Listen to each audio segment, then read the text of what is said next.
Let me make sure that I have your name correct, sir. Mr. Homan, sir? What type of policy do you envision that will help children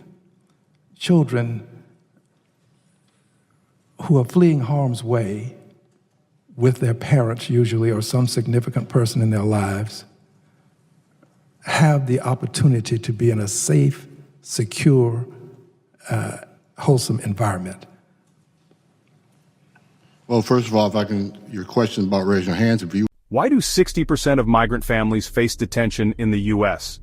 Tom Homan, former ICE director under Trump, is pushing for the return of family detention centers. I would have said if I support zero tolerance, I would have raised my hand. Not family separation, zero tolerance. You seem to confuse those two issues. Okay, well, if you would, I'm going to ask that you kindly address my question, but since you raised zero tolerance, I'm not sure what you mean by zero tolerance. Are you saying zero tolerance, no one ever coming to the United States? Is that your zero tolerance policy?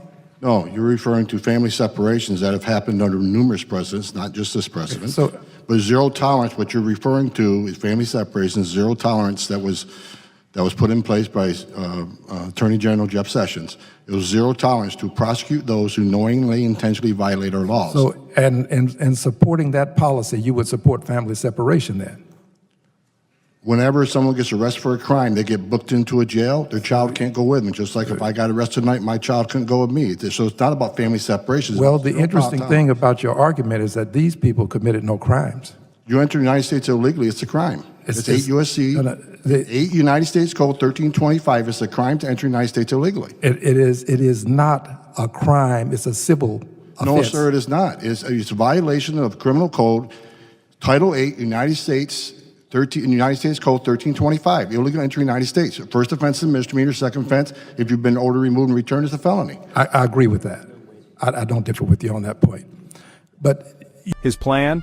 Detain families for 40 to 45 days while they await immigration hearings.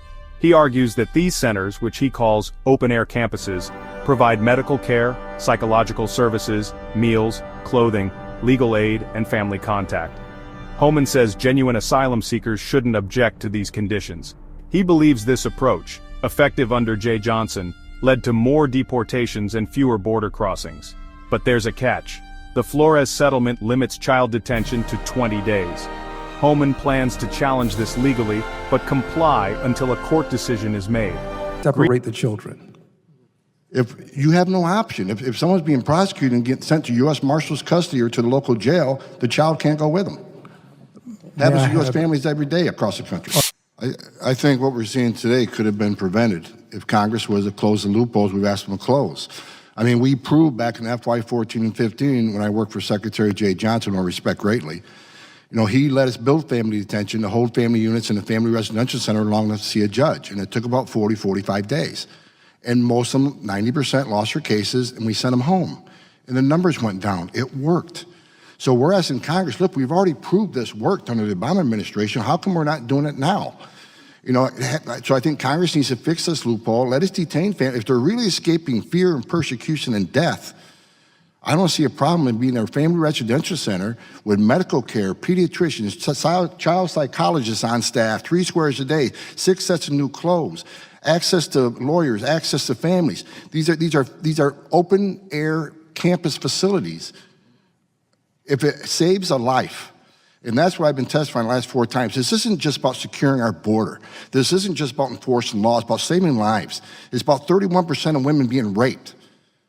If we close these loopholes, we're going to save women from being sexually assaulted. We're going to save children from dying, and we're going to stop bankrolling criminal cartels who are making millions of dollars a day because of lazy... Critics like the ACLU worry about extended child detention and indirect family separation.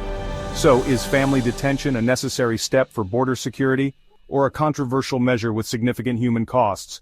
Only time and the courts will tell.